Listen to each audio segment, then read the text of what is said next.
এক ওসমান হাদি জাগরণ সৃষ্টি করে গেলেন গোটা দুনিয়ায়। কোরআনের হাফেজ, কিন্তু কি কোরআনের হাফেজ। ওর বক্তব্য শুনো,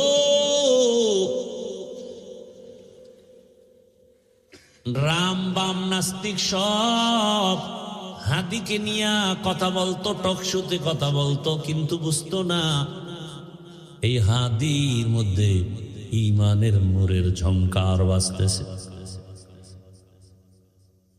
এখন সবাই তার বক্তব্য ফলো করে।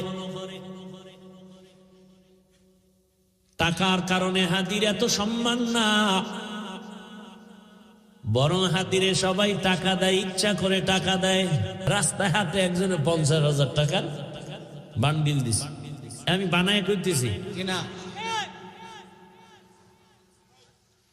আর লজ্জা শরম কবে হবে বলো? মানুষ টাকা দেয়, বিদেশ থেকে ওর অ্যাকাউন্টে টাকা পাঠায়। হাদি তুমি আগায় যাও, কিসের অভাব? ক্ষমতারও কোনো পাওয়ার নাই, ক্ষমতা নিবে নিবে ভাব।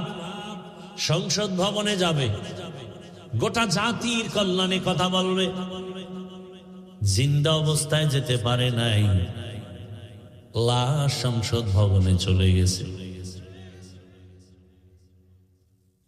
টাকার পেছনে দৌড়াও আর টাকা হাদির পেছনে দৌড়ায়।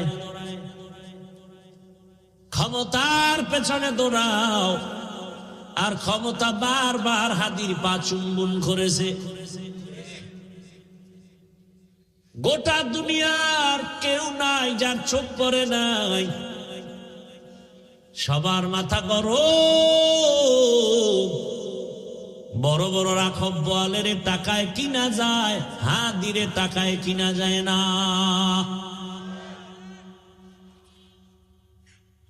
যুবকের কাছে অনুরোধ, কলিজা ভরে দোয়া করছি, আল্লাহ আমার দেশের আর একটা যুবক যেন হাদির মতো রাস্তায় ঝরে পড়ে না যায়। যুবক তুমি আবার দাঁড়াও, শক্তি আছে, মেধা আছে, এত টেনশন কেন? আমার রব আছে, বুদ্ধি আছে, লেখাপড়া করো, মেধা খাটাও, মোবাইল বাদ দিয়ে চরিত্র ঠিক করে আগায় যাও। গোটা দুনিয়া তোমার পাকে কদমকে চুম্বন করবে।